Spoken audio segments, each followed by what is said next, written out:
My name is Matt. I'm a firefighter with the Evansville Fire Department. Thanks for watching our video. In the next few minutes, we're going to go on a tour of the fire station, we're going to look at some of these awesome trucks, and we're going to talk about fire safety. Come on, let's go!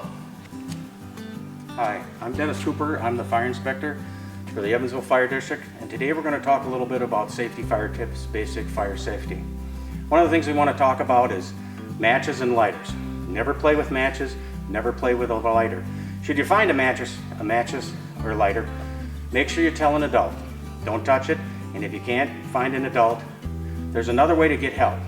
If you've got a problem, you can always dial 911 if you need some help. Now I know that's a number that calls for help, but if you ever need any help, you can always use 911, and I think everybody understands that that's not for fun, only for real things. And I'd like to talk about what to do if you wake up in the middle of the night and you hear a smoke alarm going off. The most important thing to do is get out of your house. You can always replace your toys and your books and other things that are in your house, but we can never replace you. You are the most important. So if you wake up in the middle of the night or at any time and you hear that smoke alarm going off, just get out. And Coop's going to tell us about a meeting place and about how important that is. The next thing is when you get out of the house, you want to make sure everybody got out. And the only way to make sure everybody got out is before it ever happens, you say we're going to meet at the big tree in the backyard. It's away from the house, so you tell everybody, let's meet at the big tree in the back house. And when you're out there, if you're missing somebody, and even if it's one of your pets, when the firefighters arrive, let them know who's still in the house. But let's find that meeting place. Let's get together there and let's count noses to make sure we got everybody accounted, because when the firefighters show up, it'd be nice if you can say everybody's out and I got the dog and the cat. And it's very important to practice that too. So talk to your mom or your dad or your grandma or your grandpa or whoever it is that you live with and say, let's practice our evacuation plan, and practice that and practice that and practice it to make sure you know exactly what to do if there's a problem at your house. Coop, let's go on a tour of the fire station. Okay, let's. I like that idea. All right. What we're going to do now is take a tour of the fire station. The fire station has two parts. It has an office facility behind Matt, and then we're going to go around and look at the fire trucks. This is called the apparatus bay, where all the fire trucks are. We have engines. Engines pump water on the fires. We have tankers, which are just large trucks that carry water. Two tankers. This tanker here holds 3,500 gallons of water. So that's when we're out in the country, we have water to put on the fire. In the city, we use fire hydrants. We also have pickup trucks, which we use for grass fires. Now everybody's seen a grass fire in the summer. Everybody burns off their garden, but creates a little grass fire. So we have pickup trucks that do grass fires. Here's one of our pickup trucks. And the other pickup truck is over on the other side of the station.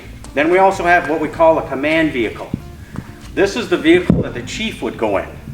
So the fire chief comes down here, gets in this vehicle, and he'll try to drive and arrive on scene first to do a 360, understand what kind of fire we got going. Then he on the radio will tell the other firefighters what to do. We also have doors in the front and the back, so you can drive a truck through. It's a lot easier to drive a truck in than it is to back it in. This is an all-terrain vehicle we have. It's used for any kind of rescue that's off the road. If we have to go in on an old dirt road and get a patient, or possibly in the winter someone gets hurt on a snowmobile, this could be used to go get the patient. This over here is what we're calling a squad.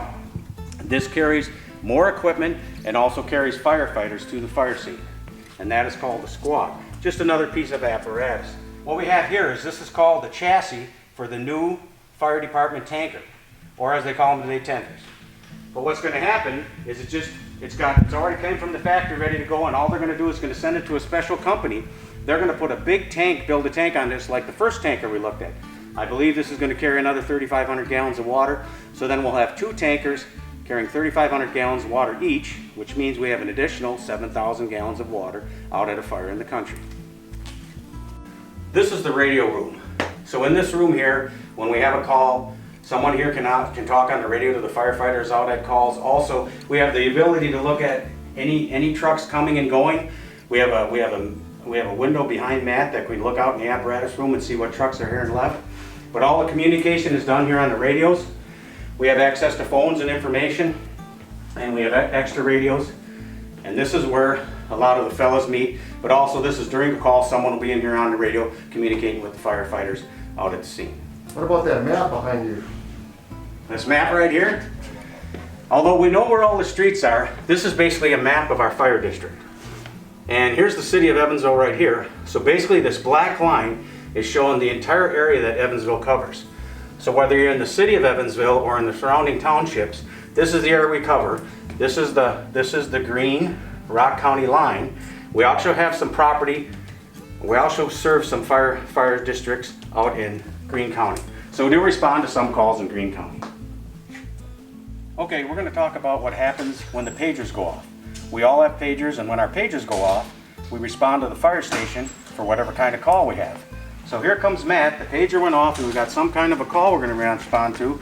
So Matt's coming in, and he's going to put his equipment on so he can respond to a call. What he has is boots, he has bunker pants, and all these are to go into the temperature, and they're fire resistant. Then the next thing he puts on is a hood. This hood is to protect his ears and his neck.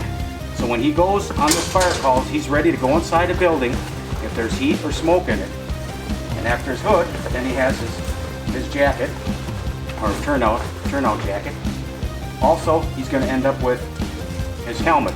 Now you can see he's got a fluorescent vest on. And normally we take that every place we go. When we arrive on the fire scene, we'll have this fluorescent vest on. And then, if we decide we have to go into a building, that'll come off. But also, anything that can make this firefighter jump out on the fire scene for safety, that's why he's wearing it. So he's all set to go. What he has here is, this is his mask, and we'll be showing you his air pack next. But he's all set to go. And just before he'd go in, he put everything on in his gloves.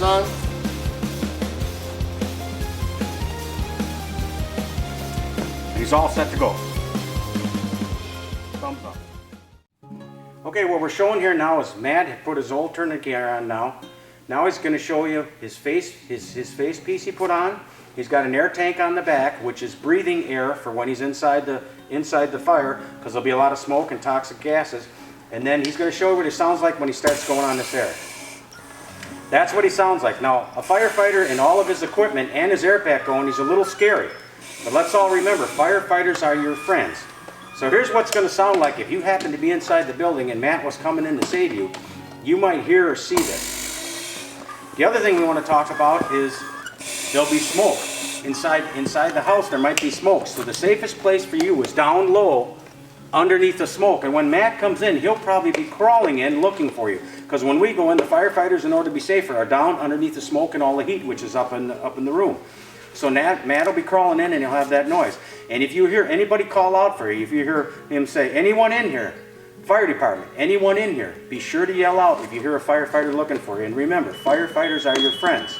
Matt is your friend. And that's a noise that comes up. If he stops moving, that noise comes out of his breathing apparatus. And what that tells us, if a firefighter would ever stop moving somewhere, the alarm would go off, so we'll know there might be a trouble. But this is what he's going to sound like coming to get you. I might sound like this. I might have to yell so you can hear me. So if I say, hey, is anybody in here? You'll say, yeah, I'm right here, and I'll get you and I'll bring you out. Okay, it's very important. If a firefighter is coming into your house to rescue you, you don't hide, you don't run away, you let the firefighter come to you, and the firefighter will get you and safely get you out of the house. You hear that, and you hear Matt calling for you, say, I'm over here, and we'll get you out safely. Hi friends, I thought we would take this time to read this story together. It's called Fire, Fire, said Mrs. McGuire, by Bill Martin Jr. and Richard Igilski.